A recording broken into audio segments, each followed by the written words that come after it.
অনেকের সম্পর্কের গোপন সত্য বেরিয়ে আসবে এই সময়। আপনাকে লোকাচ্ছে, আপনি সেটা জেনে গেলেন। কিছু টক্সিক রিলেশনশিপ থেকে হয়তো আপনি বেরিয়ে আসতে চলেছেন। একটা পজিটিভ ভাইবস এসেও যেন আসছে না।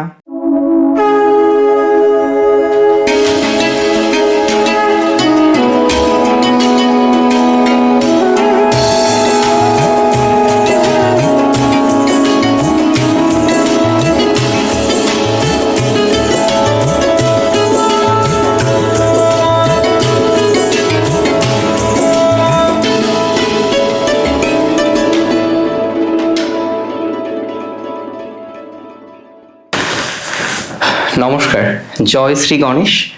স্বাগতম আপনাদের প্রত্যেককে আজকের বিশেষ পর্বের অনুষ্ঠানে। আজকে মূলত আমরা যে রাশিটিকে নিয়ে আলোচনা করব সেটি কিন্তু কর্কট। এই কর্কট রাশি মূলত চন্দ্রের রাশি।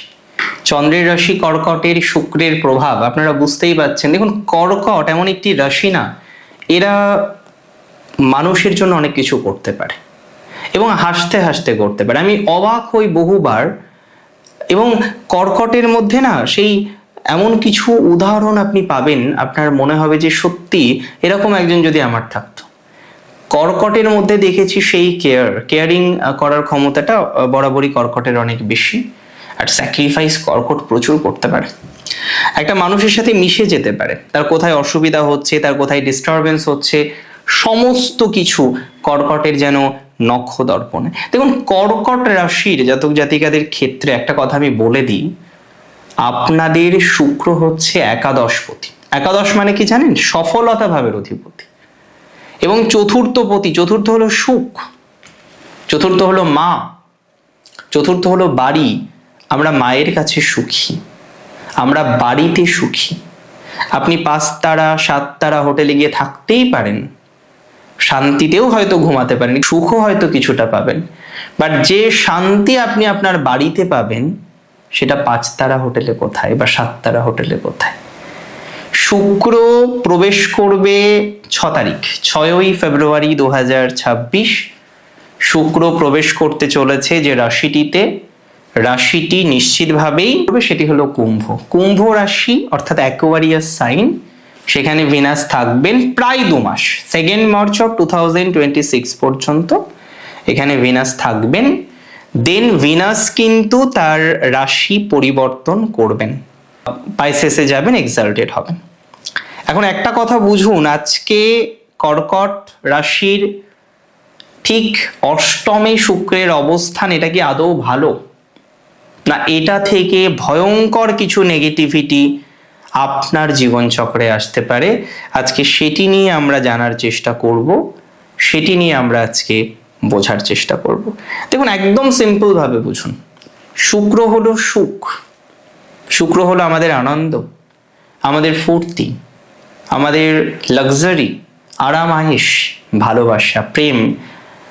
হ্যাঁ, প্রত্যেকটি বিষয়ের তো অনেকগুলো কিন্তু পরন্তু থাকবে। অষ্টম ভাব যে খুব সুবিধাজনক একটা জায়গা সেটা কিন্তু একদমই নয়। অষ্টম কিন্তু খুব সুবিধাজনক জায়গা নয়, বাট অষ্টম হচ্ছে ট্রান্সফরমেশন, পরিবর্তন। আমার কথা শুনে হয়তো অনেকে আনন্দ পাবেন, কেউ হয়তো ব্যথাও পেতে পারেন। একটা কথা মাথায় রাখবেন, শুক্র কিন্তু সম্পর্কের পরিবর্তন করাতে পারে। অনেকের সম্পর্কের গোপন সত্য বেরিয়ে আসবে এই সময়। আপনাকে লোকাচ্ছে, আপনি সেটা জেনে গেলেন। কোনো না কোনোভাবে একটা থার্ড পার্টি ইনফ্লুয়েন্স জানা যেতে পারে। অনেকের সম্পর্কের রদবদল হতে পারে। কিছু টক্সিক রিলেশনশিপ থেকে হয়তো আপনি বেরিয়ে আসতে চলেছেন। কিছু টক্সিক রিলেশনশিপ থেকে বেরিয়ে আসার মতো প্রভাব আমরা দেখতে পারবো আপনাদের। এটা কিন্তু একটা পজিটিভ নির্দেশ আপনাদের দিতে চলেছে বা দেবে। অর্থাৎ যে সমস্ত কর্কট আজকে রিলেশনশিপে আছেন, একটা টক্সিক ভাইবসের মধ্যে আছেন, আপনি নিজেই বারবার পরিকল্পনা করেন যে এই টক্সিক ভাইবস থেকে বেরোতে হবে, বাট এখনো পর্যন্ত সেই টক্সিসিটি থেকে আপনি বেরোতে পারেননি প্র্যাকটিক্যালি। যদি এরকম টক্সিসিটির জায়গা থেকে থাকে, I can give you the surety and assurity both যে এই টক্সিসিটি থেকে আপনি আলটিমেটলি বেরিয়ে আসতে পারবেন। অনেকের ইনহেরিটেন্স প্রপার্টি রয়েছে, যে প্রপার্টি আপনি হয়তো ভোগ করতে পারছেন না। বীমা আপনি ক্লেম করেছেন কিন্তু কোনো একটা ক্লেম পাচ্ছেন না, একটা প্রবলেম হচ্ছে। ট্যাক্স রিলেটেড বিষয়ে আপনি একটা পরিকল্পনা করেছেন কিন্তু সেই পরিকল্পনাটা আপনার বাস্তবায়িত হচ্ছে না। তাহলে দেখুন, ট্যাক্স রিলেটেড বিষয়ে যাদের পরিকল্পনা বাস্তবায়িত হচ্ছে না, যাদের বীমা সংক্রান্ত বিষয়ে একটা পজিটিভ ভাইবস এসেও যেন আসছে না, আমি মনে করি তাদের সেই জায়গা থেকে পজিটিভ ভাইবসের মাত্রাটা অনেক অনেক অনেক বেশি বাড়তে পারে। ট্যাক্স রিলেটেড প্রবলেম অনেকটা কমে যাবে। যাদের এই মুহূর্তে কোনো আইনি জটিলতা আছে, ট্যাক্স, ফাইন্যান্স, জিএসটি ইত্যাদি ইত্যাদি বিষয়ে, তাদের পজিটিভিটির মাত্রাটা অনেকটা বেড়ে যাবে। সো এই বিষয় নিয়ে চিন্তা করার মতো কোনো জায়গা নেই যে চিন্তা করতে হবে খুব খারাপ হয়ে যাবে, খুব অসুবিধা হয়ে যাবে। এত নেগেটিভ ভাইবসের জায়গা তো দেখছি না, এত অসুবিধার জায়গা তো দেখছি না, এত যন্ত্রণার জায়গা তো দেখছি না। আই বিলিভ এই জায়গাগুলো বেটার। তবে রিসার্চের ক্ষেত্রে লাভ আছে, খুব টপ লেভেল গবেষণার ক্ষেত্রে লাভ আছে। রিসার্চে লাভ, গবেষণায় লাভ, এই লাভগুলো কিন্তু আপনার জীবনচক্রে আসতে পারে। রিসার্চে কিছু লাভ হতে পারে, গবেষণা সংক্রান্ত বিষয়ে কিছু লাভ হতে পারে, তাতে আপনার ডেভেলপমেন্ট আসার সম্ভাবনাটাই কার্যত বেশি। আপনার কিছু উইশ ফুলফিলমেন্ট হবে, কিন্তু কিছু পরিবর্তন হওয়ার মাধ্যমে, যেটা ইম্পর্টেন্ট, যে কিছু চেঞ্জ কিন্তু আপনার হতে চলেছে, কিছু পরিবর্তন কিন্তু আপনার হতে চলেছে, কিছু পরিবর্তনের সম্ভাবনা কিন্তু কার্যত অনেক অনেক অনেক বেশি। বুঝতে পারছেন আপনি? কিছু পরিবর্তন কার্যত হবেই, কিছু পরিবর্তন কার্যত হতেই হবে বা হওয়ার দরকার রয়েছে বলে আমি অন্তত পক্ষে বিশ্বাস করছি। এটা একটা কার্যত খুব গুরুত্বপূর্ণ জায়গা, যে আপনার কিছু চেঞ্জ বা পরিবর্তন সেগুলো কিন্তু হতে পারে, বা সম্ভাবনা কিন্তু সেই দিকেই আমি অন্তত পক্ষে দেখছি বা লক্ষ্য করছি।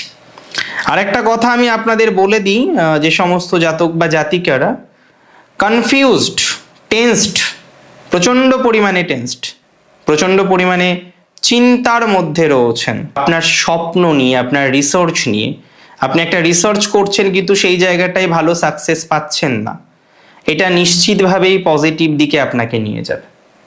তবে বিপরীত লিঙ্গের জাতক জাতিকাদের কোথাও যেন গিয়ে ম্যানুপুলেশন থেকে নিজেকে দূরে থাকার চেষ্টাটুকু কিন্তু করতে হবে। যে কোনো ধরনের রিসার্চে যদি জন্মস্থান থেকে দূরে সুযোগ পান, পরিকল্পনা করা যেতে পারে। তবে আপনার সন্তানকে হোস্টেলে দিয়েছেন এবং সে বারবার বলছে যে সে থাকতে পারছে না, তার অন্যরকম প্রবলেম হচ্ছে, এটা আমার মনে হয় আপনার একটু বোঝা উচিত, আপনার একটু শোনা উচিত, কারণ এটা কিন্তু খুব ইম্পর্ট্যান্ট। এই জায়গাটা কিন্তু মোস্টলি ইম্পর্ট্যান্ট। সন্তানের ক্ষেত্রে যদি এই ধরনের সমস্যাগুলো আসে কার্যত, তাহলে কিন্তু ঝামেলা আছে। এই জায়গাটা মাথায় রাখতে হবে। সন্তান রিলেটেড বিষয়ে কার্যত আপনাকে বিশেষ সচেতনতা রাখার চেষ্টা করতে হবে। আমার মনে হয় সেটা রাখুন, রেখে পথ চলুন। আর বেশ কিছু ক্ষেত্রে ম্যাসিভ গ্রোথ আমরা দেখতে পারবো, আমি দায়িত্ব নিয়ে বলছি। তবে ইনভেস্টমেন্ট করার ক্ষেত্রে সাবধান, হুটহাট করে ইনভেস্টমেন্ট করবেন না। হুটহাট করে ইনভেস্টমেন্ট করলে কিন্তু লস হতে পারে, হুটহাট করে ইনভেস্টমেন্ট করলে কিন্তু জটিলতা আসতে পারে। হুটহাট করে ইনভেস্টমেন্ট করা যাবে না, করলেই বিপদ, করলেই সমস্যা। এটা মাথায় রেখে সেভাবেই পথ চলার চেষ্টা করুন, সেভাবেই অগ্রগতি করার চেষ্টা করুন। ভালো কিছু আপনার জন্য অপেক্ষা করে রয়েছে বলে আমি অন্তত পক্ষে মনে করছি। আর বাকি যেগুলো বললাম সেগুলো তো খেয়াল করেই চলবেন নাকি? পরিবর্তন, ট্রান্সফরমেশনের দোরগোড়ায় দাঁড়িয়ে আছেন আপনি। অনেকগুলো বিষয়ে পরিবর্তন হয়ে যাবে আপনার। অনেকগুলো ম্যাটারে চেঞ্জ হয়ে যাবে আপনার, অনেকগুলো বিষয় নিয়ে নতুন নতুন নতুন নতুন পরিকল্পনা আপনার জীবনচক্রে আসবে। That's for very very very sure. So সেইভাবে আমরা অগ্রগতি করি, সেইভাবে আমরা অগ্রগতি করার চেষ্টা করি।